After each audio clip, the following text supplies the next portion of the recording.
নমস্কার বন্ধুরা, welcome to cricket and football hub.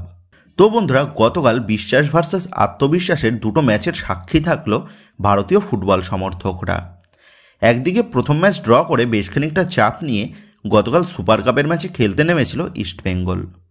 অপর দিক দিয়ে প্রথম ম্যাচ জিতে বেশ খানিকটা আত্মবিশ্বাস নিয়ে গতকাল ডেম্পোর বিরুদ্ধে মুখোমুখি হয়েছিল মোহনবাগান দল। সুপার কাপের প্রথম ম্যাচে চেন্নাইন এফসির বিরুদ্ধে ড্র করার পর ইস্টবেঙ্গল কোচ অস্কার ব্রুজানকে বেশ সমালোচনার সম্মুখীন হতে হয়েছিল, যার ফলে গতকালের ম্যাচে ঘুরে দাঁড়ানোই কিন্তু মূল লক্ষ্য ছিল লাল হলুদ হেড স্যারের। আর ঠিক সেই মতনভাবেই ম্যাচের আগে দলের ছেলেদের ভোকাল টনিক দিয়ে চেন্নাইন এফসি ম্যাচে জয়ের উদ্দেশ্যে মাঠে নেমেছিল ইস্টবেঙ্গল। আর গতকালের ম্যাচে কোচ অস্কার ব্রুজানের পরিকল্পনা মাফিক পারফরমেন্স করে চেন্নাইন এফসির বিরুদ্ধে 4-0 গোলের ব্যবধানে একটা বড় জয় ছিনিয়ে নিয়ে আসলো ইস্টবেঙ্গল। গতকাল ইস্টবেঙ্গলের হয়ে 4টি গোলের মধ্যে জোড়া গোল করেছিল বিপিন সিং, আর একটা করে গোল তুলে আনে দলের বিদেশি ডিফেন্ডার কেভিন সিভিল্লে এবং দলের জাপানিজ স্ট্রাইকার হিরোশি। তবে ওই 4টি গোলের মধ্যে প্রথম 3টি গোলের ক্ষেত্রেই অবদান রাখে ইস্টবেঙ্গলের ভারতীয় উইঙ্গার নাওরেম মহেশ সিং। তো যাই হোক, প্রথম ম্যাচে ডেম্পোর বিরুদ্ধে ড্র করে গতকালের ম্যাচে 4-0 গোলের ব্যবধানে একটা বড় জয় আপাততভাবে সুপার কাপের রাস্তায় বেশ খানিকটা স্বস্তি ফেরালো কোচ অস্কার ব্রুজানকে। এর পাশাপাশি আবার গতকালের ম্যাচে জয়ের ফলে ইস্টবেঙ্গল দল তারা কিন্তু পয়েন্টস টেবিলের প্রথম স্থানে উঠে আসলো। আর গতকালের ম্যাচ শেষে জয় তুলে এনে কোচ অস্কার ব্রুজান প্রমাণ করে দিলেন নিজের দলের ছেলেদের ওপর ভরসা রাখলে তারা কিন্তু তার ভরসার দাম দিতে জানে। অপর দিক দিয়ে প্রথম ম্যাচ জয় পেয়ে গতকাল ডেম্পোর বিরুদ্ধে মাঠে নেমেছিল মোহনবাগান। প্রথম ম্যাচে জয় পেয়ে কোচ হোসে মলিনার মনের মধ্যে যে বেশ খানিকটা আত্মবিশ্বাস জেগে উঠেছিল সেটা কিন্তু গতকাল দল সিলেকশন দেখে স্পষ্ট হয়ে গেছিল। কারণ প্রথম দিনের জয়ী একাদশের থেকে 8 জন প্লেয়ারকে পরিবর্তন করে গতকাল মাঠে দল নামিয়েছিলেন কোচ হোসে মলিনা। কারণ কোচ হোসে মলিনা হয়তো মনে করেছিলেন ডেম্পোর বিরুদ্ধে তিনি সহজেই জয় ছিনিয়ে নিয়ে আসতে পারবেন। গতকালের ম্যাচের প্রথম একাদশে যে বেশ কিছু নতুন মুখ আমরা দেখতে পাবো সেটা কিন্তু তোমাদের গতকাল সকালের ভিডিওতেই জানিয়ে দিয়েছিলাম। তবে সেই নতুন মুখ যে 8 জনের হবে সেটা হয়তো কেউই কল্পনা করে উঠতে পারেনি। আর কোচ হোসে মলিনার সেই আত্মবিশ্বাসের কারণেই গতকাল ডেম্পোর বিরুদ্ধে ধেরাতে হলো মোহনবাগান দলকে। গতকাল দলের আপফ্রন্টে জেসন কামিংসের সাথে ডিমিত্রি পেট্রাটসকে জুটি বেঁধে দল নামায় কোচ হোসে মলিনা। তবে দলের 2 অস্ট্রেলিয়ান প্লেয়ার তারা যে নিজেদের পারফরমেন্সের লেভেলটা কতটা নিচে নামিয়ে নিয়ে গেছে তা কিন্তু গতকাল আরও একবার প্রমাণিত হয়ে গেল। গতকালের ম্যাচের মধ্যে যতক্ষণ ডিমিত্রি পেট্রাটস এবং জেসন কামিংস ছিল ততক্ষণ কিন্তু দলের আক্রমণ ভাগে না কোনো পজিটিভ অ্যাটাক আর না কোনো পজিটিভ গোলের সুযোগ কিন্তু দেখা গেল এই 2 প্লেয়ারের পা থেকে। এর পাশাপাশি আবার গতকাল সাহাল আব্দুল সামাদকে তার নিজের প্রপার পজিশনে না খেলিয়ে তাকে দিয়ে সিডিএমের ভূমিকাতে খেলানোর জন্য গতকাল সাহাল আব্দুল সামাদকেও কিন্তু তেমন একটা খুঁজেই পাওয়া গেল না ম্যাচের মধ্যে। যেখানে এই ডেম্পো দলটা ইস্টবেঙ্গলের বিরুদ্ধে প্রথম ম্যাচে 2-2 গোলে ম্যাচটা ড্র করেছিল, তো তখনই কিন্তু কোচ হোসে মলিনার বোঝা উচিত ছিল সব জায়গায় এক্সট্রা পাকামো খাটে না।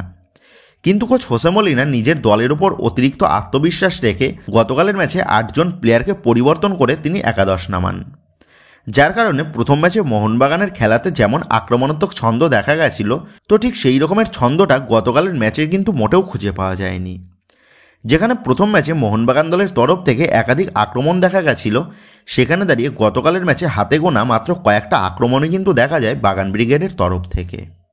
আর কোচ হোসে মলিনার এইরকম আত্মবিশ্বাস এই প্রথমবারের জন্য নয়, এর আগেও কিন্তু বহুবার কোচ হোসে মলিনার এই যাবতীয় আত্মবিশ্বাসের জন্য মোহনবাগান দলকে একাধিকবার ভুগতে হয়েছে। আর ঠিক সেই মতনভাবেই গতকালের ম্যাচেও গোলশূন্য হয়ে ড্র করে আরও একবার কিন্তু অতিরিক্ত আত্মবিশ্বাসের কারণে ভুগতে হলো মোহনবাগান দলকে। কারণ যদি গতকালের ম্যাচে মোহনবাগান দল জয় তুলে আনতে পারত তাহলে কিন্তু ডার্বি ম্যাচে দল ড্র করলেই মোহনবাগান তারা কিন্তু পরবর্তী রাউন্ডের জন্য কোয়ালিফাই করে যেত। তবে গতকালের ম্যাচটা ড্র করার পর এবার কিন্তু ডার্বি ম্যাচে মোহনবাগান দলকে জয় পেতেই হবে সুপার কাপের পরবর্তী রাউন্ডে যাওয়ার জন্য। অপর দিক দিয়ে প্রথম ম্যাচ ড্র করায় ইস্টবেঙ্গল দল তারা সুপার কাপের গ্রুপ পর্বে বেশ খানিকটা চাপের মুখে থাকলেও গতকালের ম্যাচ থেকে একটা বড় ব্যবধানে জয়ের ফলে ইস্টবেঙ্গলের ওপর থেকে সেই চাপটা কিন্তু বেশ খানিকটা কমে গেল।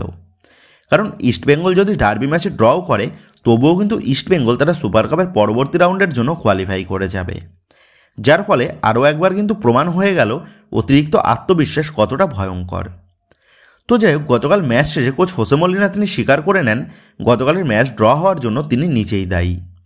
গতকালের ম্যাচ শেষে কোচ হোসে মলিনা তিনি বলেন, আমরা গোলের সামনে তেমন একটা সফল হইনি, তবে আমার মনে হয় আমাদের পরিকল্পনা সঠিক মতো হয়নি।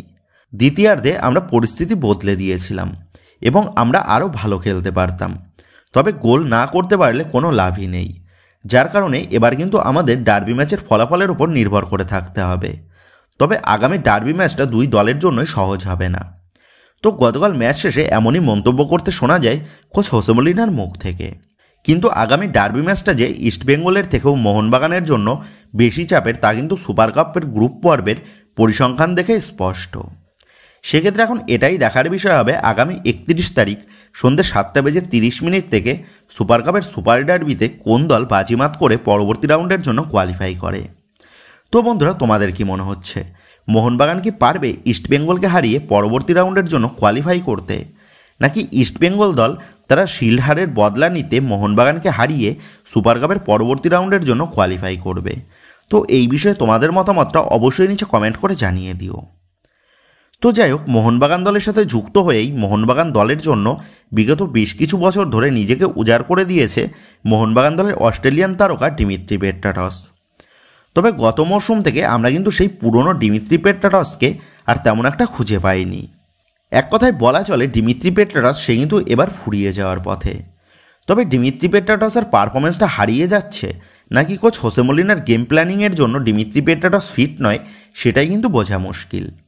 তবে আমার যতদূর মনে হয় গত মরশুম থেকেই ডিমিত্রি পেট্রাটসের পা থেকে যেহেতু তেমন কোনো সফলতা আমরা দেখতে পাইনি, সেহেতু এবার কিন্তু ডিমিত্রি পেট্রাটসকে মোহনবাগান দল থেকে বিদায়ের রাস্তাটা দেখানোটাই ভালো।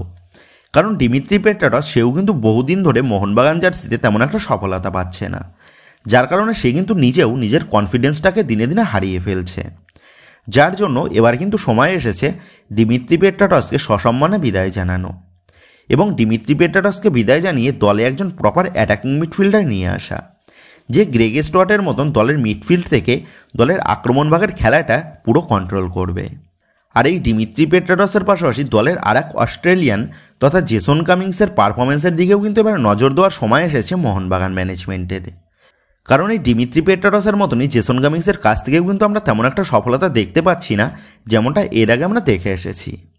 সো আসন্ন জানুয়ারি ট্রান্সফার উইন্ডোতে এই দুই বিদেশির পরিবর্তে দলে ভালো মানের অ্যাটাকিং মিডফিল্ডার এবং সিডিএম নিয়ে আসাটা কিন্তু অত্যন্ত প্রয়োজন বলে আমার মনে হয়।